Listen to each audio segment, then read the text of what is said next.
फवाद चौधरी के नून लीग में अब भी राब्ते कायम हैं और मैं मना करता हूं अपने साथियों को कि क्यों राब्ते करते हैं। वो हमेशा हमेशा उम्मीद को जिंदा रखता है, वो कभी भी डर नहीं होता। अभी भी उसकी और वो बकौल इमरान खान साहब के वो उनकी मुखबरियां भी कहीं करता रहा है। अब ये वो बेहतर जानते हैं, उनका अंदरूनी मामला है, मगर फवाद चौधरी के लिए नून लीग में कोई गुंजाइश नहीं। फवाद चौधरी साहब कोशिश कर बयानात भी दे रहे हैं, एक तरफ गालियां देते हैं एस्टैब्लिशमेंट को, दूसरी तरफ बात करने की सदा करते हैं। तो मैं सिर्फ ये फवाद को कहूंगा, क्या ये खुला तजाद नहीं? बाकायदा पार्लियामान के मामलात में, सियासी पार्टियों के मामलात में अदालती मुदाखलत की जो टर्म है वो आ गई है। और कल अथर मिनल्ला साहब ने ये कहा कि पॉलिटिशियंस इन जुडिशियल रोब्स, यानी वो जो गाउन एक पहनते हैं जज साहबान, वो जज का होना चाहिए। उस गाउन के नीचे कोई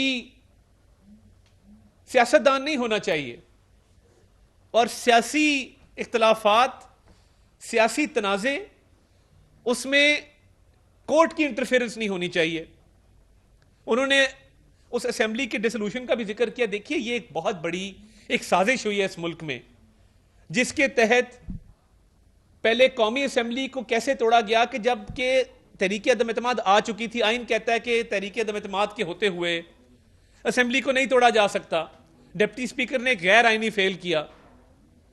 अब उसके बाद 63A जो ये वाजे करता है कि कोई भी ऐसा रुकने असेंबली जो अपनी पार्टी के सरबराह की मंशा के खिलाफ वोट डालेगा वो डी-सीट होगा। कहीं आइन में यह बात दर्ज नहीं है कि उसका वोट गिनती में शुमार नहीं किया जाएगा। आइन ने एक सजा तजवीज कर दी, सजा बता दी कि ये वोट डालना, अगर आप वोट डालेंगे पार्टी सरबराह की हिदायत के खिलाफ, तो फिर आप अपनी सीट से हाथ धो बैठेंगे। ये नहीं लिखा हुआ कि आपका वोट गिनती में शुमार नहीं किया जाएगा। ये कैसा गुनाह है कि ये गुनाह सरजद भी ना हो और उस गुनाह की सजा भी दे दी जाए, क्योंकि एक तासुर यह है कि एक सियासी जमात को इसका फायदा पहुंचाना मकसूद था। अब 63A में बड़ा क्लियर है, जितने भी खत लिखे गए कौमी और सूबाई असेंबली के मुनहरिफ अराकीन को, वो पार्टी के सेक्रेटरी जनरल की तरफ से लिखे गए। ऑन रिकॉर्ड में ये बात कर रहा हूं, मुझे गलत साबित कर दें। असद उमर ने वो खत लिखे। मुझे बता देना कि पंजाब की पार्लिमानी पार्टी का इजलास कब बुलाया गया या शो कॉज कब इशू किया है पार्लिमानी पार्टी के हेड ने या पार्लिमानी पार्टी ने। ये इमरान खान की सहूलतकारी हुई कि वो इतना डाडला है, चले उसकी चोरी चकारी पे कोर्टों का एक नरम व्यू है कि तोशाखाना का ट्रायल नहीं चलता, उसकी इदारों के खिलाफ हर्जा सराई पे एक नरम व्यू है कि कोई बात नहीं, ये फौज के इदारे को बुरा भला कहता है, कैंपेनें चलाता है, चले ठीक है, आपका एक नरम व्यू अदलिया का मान लिया। अदालतें एक सॉफ्ट कॉर्नर उसके हवाले से रखती हैं और उसकी सहूलतकारी जारी है, वो चोरी करे चकारी करे, मगर कम से कम उसके लाड में, उसके प्यार में आइन को दोबारा तो नहीं लिखना था। अपने हाथ जोड़ के आपसे गुजारिश है कि वो लाडला जरूर होगा कि उसकी चोरी डकैती, उसके मामलात को आप पसे पर्दा डाल दें, मगर इतना लाडला तो नहीं था कि एक मुकद्दस किताब है आइन की, उसको इस लाडले की खातिर आपने दोबारा असरे नौ लिखा ताकि उसकी पंजाब में हुकूमत कायम हो सके। और हमने होते देखा, ये कोई बफरूजे की बात नहीं है। आपने कहा कि पार्लिमानी पार्टी का हेड जो है वो फैसला करेगा, उसकी भी हिदायत नहीं। आपने हमारे लोगों को डी-सीट भी किया और उनके वोट भी गिनती में शुमार नहीं किए। बता दें आइन में कहां लिखा है कि वोट गिनती में शुमार नहीं होंगे। ये इतना बड़ा जुल्म है, ये इतनी बड़ी ज्यादती है कि ये शायद पाकिस्तान की तारीख में कभी नहीं हुई। ये एक, जिस तरह जुल्फिकार अली भुट्टो साहब का जुडिशियल मर्डर था और वो 4 अप्रैल को आपने देखा कि उसी दिन अदालत ने ये ऑर्डर भी दिया, तो जब ये तारीख लिखी जाएगी और स्याह बाब लिखे जाएंगे अदलिया के किरदार के, उसमें ये आइन को असर नौ लिखना भी लिखा जाएगा। और इस पे बात नहीं रुकी।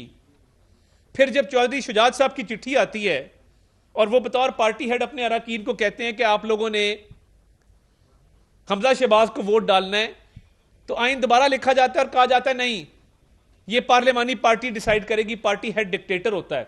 अगर पार्टी हेड डिक्टेटर होता है तो फिर लोग ये कह रहे हैं कि चीफ जस्टिस क्या होता है। रूल्स ये कहते हैं कि he is one among equals, यानी वो बहुत सारे लोगों में बराबरी की सतह में एक शख्स है।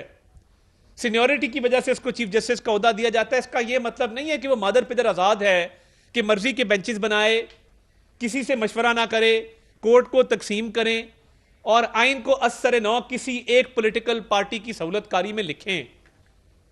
यह मुमकिन नहीं है। आइन को 2 दफा आपने रीराइट कर दिया और पंजाब में हुकूमत बना दी। आज जो इलेक्शन पे आप फैसला कर रहे हैं और एक तरफा फैसला कर रहे हैं, इलेक्शन से हम अल्लाह का शुक्र है ना भागने वाले थे ना भागेंगे। हमारे तो मरियम नवाज शरीफ साहिबा खुडिया में इतना बड़ा जलसा कर लेती हैं जो आप मीनारे पाकिस्तान में नहीं कर पाए थे, और हमारा अवामी राब्ता मुहिम भी जारी है, तंजीम के हवाले से भी मामला जारी हैं। तो इलेक्शन की तो नौबत ही ना आती है। असेंबली तोड़ने की नौबत तो तब आई जब तहरीक इंसाफ को यह हुकूमत दी गई। और मुझे यह लगता है कि कहीं ना कहीं कुछ साजबाज ऐसी है कि जिद है कि अपने होते हुए इलेक्शन करवाने। भाई क्यों? पहले 63A आप दोबारा लिखते हैं, आइन की तशरीह गलत करके आइन को असर न लिखा जाता है, पीटीआई की हुकूमत कायम की जाती है, उनको हुकूमत तोड़ने का मौका दिया जाता है। हुकूमत तोड़ने के बाद उनकी मर्जी की डेट पे इलेक्शन के ऑर्डर पास किए जाते हैं। जज पे जज कह रहा है कि सर आपने प्रोसीजर फॉलो नहीं किया, आपकी जुरिस्डिक्शन नहीं बनती, हाई कोर्ट को फैसला करने दें, आप गलत कर रहे हैं। एक के बाद एक जज बेंच से उठता गया, मगर 3 रुकनी बेंच जिद पे अड़ा था कि हमने इमरान खान की मर्जी के इलेक्शन की डेट देनी है। तो ये कोई एक वाकया नहीं है, ये पूरी फहरिस्त है एक वाकयात की कि किस तरह एक पॉलिटिकल पार्टी की सहूलतकारी की गई और एक पॉलिटिकल पार्टी को फायदा देने के लिए आइन को तब्दील करके और आइन को तब्दील करने के बाद एक जुडिशल ऑर्डर उसके हक में दिए गए। तो मेरा तो यह मुतालबा है बड़ा क्लियर कि इन सारे मामलात को देखते हुए चीफ जस्टिस ऑफ पाकिस्तान को फिलफौर मुस्ताफी हो जाना चाहिए। यह आवाज मेरी आवाज नहीं है, इस आवाज में पाकिस्तान की सिविल सोसाइटी शामिल है, पाकिस्तान के वकला शामिल हैं, और कल के अथर मिनल्लाह के ऑर्डर के बाद जिससे बात करो वो ये कहता है कि ये आइन और कानून के साथ जो खिलवाड़ किया गया है एक लाडले को फायदा देने के लिए, उसके हक में जो फैसले किए गए हैं, अब गुंजाइश नहीं बनती कि जब आपके अपने जजेस आवाज उठा के तहरीरी हुक्मनामों के जरिए ये कह रहे हैं कि आपने गलत किया है, आपका ये इख्तियार नहीं था और आपने बाकी जजेस को ऑन बोर्ड नहीं लिया इसके अंदर।